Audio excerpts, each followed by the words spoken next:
At Man City Fan TV, we're really pleased to promote this wonderful sketchwork artwork by a lady called Leslie Ross. You can follow Leslie on Twitter at 111Leslie111 and also follow her on Facebook and Twitter at 9320art.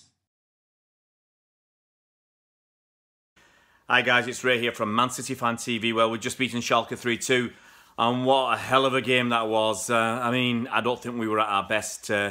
Absolutely nowhere near our best. And Schalke, for a team that's struggling in the Bundesliga, only scored 6 goals in the Champions League group stage in 6 games. You know, they seem to raise their game a little, but I mean, personally, my quick, not knee-jerk reaction is I don't think we were brilliant. We had moments of magic, moments of great play. I mean, like Leroy Sané's wonderful free kick.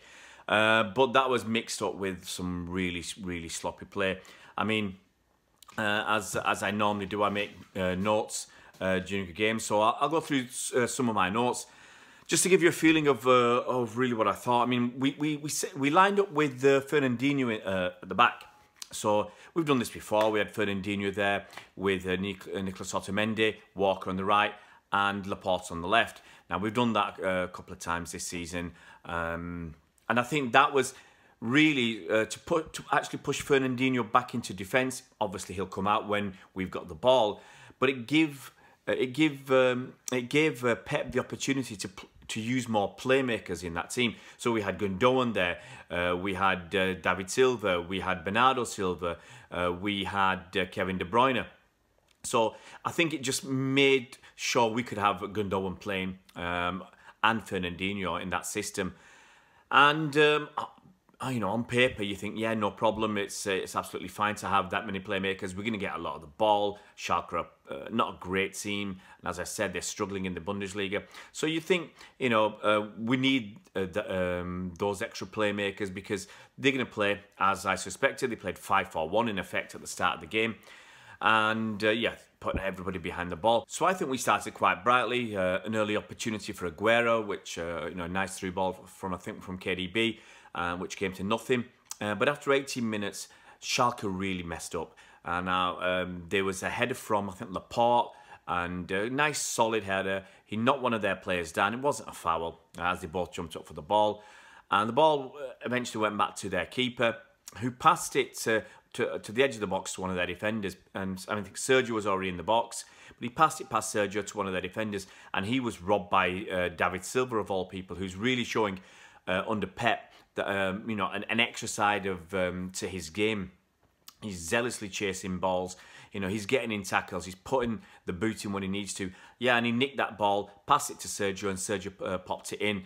And, you know, after 80 minutes, 1-0, I mean, the Schalke players were complaining, but, I mean, there's no fouls. There's nothing to really complain about. And you just think this is the way it's going to be. But if any of you guys watched the video that Harry and I did earlier today, which sadly only came online not too long ago, but in that video, I discussed the worrying recurrence that City keep taking leads and chucking it away against weaker opposition. We've done it against Newcastle. We've done it against Crystal Palace. We've done it against Leicester City. And guess what? We did it against Hoffenheim as well. I think a couple of times in the Champions League group stages. And guess what? We did it again here. You know, we're comfortable, looks comfortable at 1-0. I felt that we were a little bit sloppy after that. It seemed we were too open. We were giving them a chance to come forward, and they, you know, they took those chances to come forward. They had a few opportunities, you know, shot here and there, and then a very controversial decision using VAR. There was a shot from just outside the box, and it was going towards Nico Otamendi, and he turned kind of sideways. He had his arm sticking out, and he tried to, at the last second, move his arm out of the way, and the ball deflected off for what was, at the time, we thought was going to be a corner. Now, the Schalke players surrounded the ref, but I think it had already gone to VAR, and quite bizarrely and crazily and stupidly, the ref couldn't actually go to the side of the pitch to watch the replay because apparently the screen wasn't working. Nearly 3 minutes later, a decision was given, and the longer a decision wasn't given, my feeling was it was going to be down as a penalty. Now, You can argue it's 50-50. With blue tinted specs, you'd say it wasn't a penalty. He was trying to get his arm out of the way. It could have gone either way, that decision. But the longer it went on, the more likely I felt that it was going to be a penalty.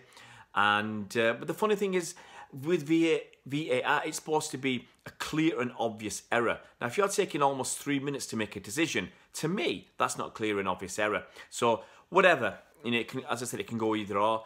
And it went in Schalke's favour. Bentlev stepped up and he sent Edison the wrong way. So it's 1-1. It's not a big problem. You know, 1-1's still okay. We've got, you know, it's not a big issue. You know, a 1-1 draw, if that's how it ended, is a good result for City with that away goal. So as I said, I felt City had become sloppy in their play. And after that goal from Bentlev for Schalke, it felt some of the City players kind of felt a bit sorry for themselves. I think Otamendi got a yellow card at that moment for that handball, and that was going to play a part later on as well. And after 42 minutes, there was another penalty, and this time it was Fernandinho's fault. He grabbed hold of a defender on a free kick, and in fact, on that free kick, I think Schalke had fooled City about who was going to take the free kick, and they actually had 3 players beyond the City defence. Now, Fernandinho, I mean, you think to yourself, why does any defender or any player foul somebody in a moment like that? Because you still, you know, they still got to actually get the head to the ball or the foot to the ball, and the goalkeeper's coming out, he can get there. And if you foul them and it's given as a penalty, well, it makes it just much, much more likely that they're going to score. And that's what happened. Dino got a booking, and this time Bentlev put it in the other corner. And even though Edison went the right way, I think he just got his hand to it. It was too powerful. It's too well directed, and they went in at half time at 2-1. As soon as the second half started, City were all over Schalke. It was like you know, Pep had really tore into them because they were not playing well enough to deserve more than losing 2-1. I mean, you can argue that it was unlucky with dead ball situations and whatever, but the reality is we were losing 2-1. And it went from bad to worse after just over 70 minutes. So I think Nico Otamendi got a second yellow card for a foul, a silly foul just about at the halfway line, right, you know, on the side of the pitch. Players really going to go nowhere. There's no need for it. It was really, there's no other word for it. It was really dumb. It was a stupid thing to do. You've already got a booking, and he was also City down to 10 men. We seem to have lost our composure. We really didn't know what to do. We still had moments of, I'll use the word moments of magic, because we've still got very good quality players, but we weren't a cohesive unit. We weren't a team. People were taking shots from that you don't normally expect to take shots from outside the box, like maybe someone like Gundogan on his left foot. And people were trying to do things like Aguero was holding onto the ball too long. Sterling, who I thought started brightly and always you felt was on the verge of being dangerous, you know, running at his defender. He wasn't really delivering anything. After 77 minutes, Aguero went off. The next minute, I made a note, Walker. And now Walker started running down the wing. He overran the ball, lost control of it really, had it taken away. He chased the Schalke player back, and he fouled him. A silly foul near the halfway line again. It was quite ridiculous. We're trying to get our way back into this game. We're playing with 10 men. Why are you doing silly things? I mean, for me, again, I'll say it was quite stupid. I thought Sterling would come off, actually. But it was Aguero that had come off. Sane was on. And after 84 minutes, we had a free kick well outside the box. Must have been at least 25 yards. Probably quite central. And Leroy came, stepped up. You know, he looked quite serious. It was, you know, you might have thought he'd expected to start against his previous club in Schalke, because obviously that's who he used to play for. But he didn't, and so he had to bide his time and be mature, as they said on the commentary. And he stepped forward and hit an absolutely stunning free kick over the wall, and then it curled away into the corner. Keeper had absolutely no chance. It was a superb goal.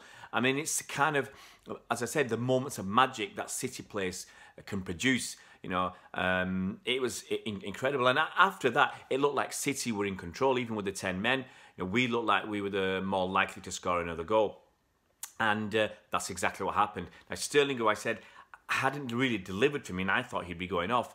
He came up with the goal in the, I think it was the 89th or 90th minute. Edison did a long punt upfield out to the right. Whether Sterling nudged his defender or not quite so sure, but the defender went down. Sterling went in the box, and the keeper just got his angles wrong, and Sterling just passed it past the keeper and into the goal.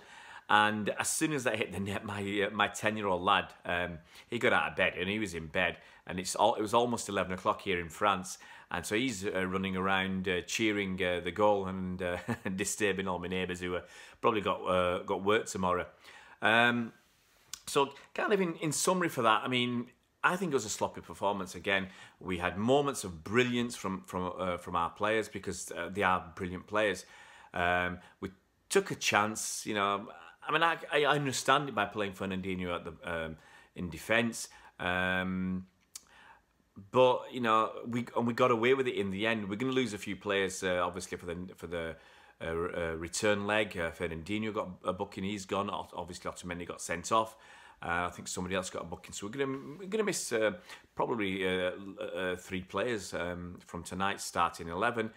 But obviously, we've got enough quality to get through, and I just, you know, I would have liked to have won a bit more comfortably, so we don't have to work overly hard back in Manchester. But it's really tough for Schalke now, because you know, if they win, for argument's sake, 1-0, City go through on the away goals. So Schalke are going to have to score at least 2 goals without reply to get past City, and I really can't see that happening.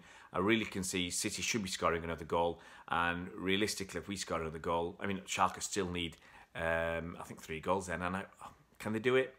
Of course, anything's possible, but I really don't expect them to do that. So, you know, it's one of those games. You know, you're glad to get the result. You're glad to get you know, the win and take it back to Manchester. The performance wasn't great for me, but it was obviously good enough. And finally, I mentioned about the crowd. The Schalke fans were really boisterous, obviously, with their team scoring those 2 goals. They were going to be in good cheer, and they were in good heart throughout most of the game. And you could put right near the end, you could really hear the City fans. I think when it was 2-2, you could really hear the City fans letting it rip in that stadium. And then obviously we scored that 3rd goal, and they went mental. So City win 3-2, take it back to Manchester. Fingers crossed we can do the business, and now we roll on to the Carabao Cup final at the weekend. And if you guys you know, are down in London, come up and see us. We're going to be stationed around, I think, the Novotel, which is just down Wembley Way. So not far away from the ground itself. And we're going to be there from probably 1 o'clock in the afternoon, all the way through till, I guess, 7, 8 o'clock in the evening. And after the game's finished, after hopefully City have won and got a trophy, you know, we'll stick around for an hour or 2 interviewing more fans. It's a great occasion. You know, we had a great time last year when we beat Arsenal 3-0. Fingers crossed we come out all guns blazing and beat Chelsea. So if any of you guys are around at the Carabao Cup final, come up and speak to us. You know, get yourself on camera, get yourself on YouTube, and get your opinions across to the rest of the fans. Without you guys, you know, this channel wouldn't exist. See you around, Blues.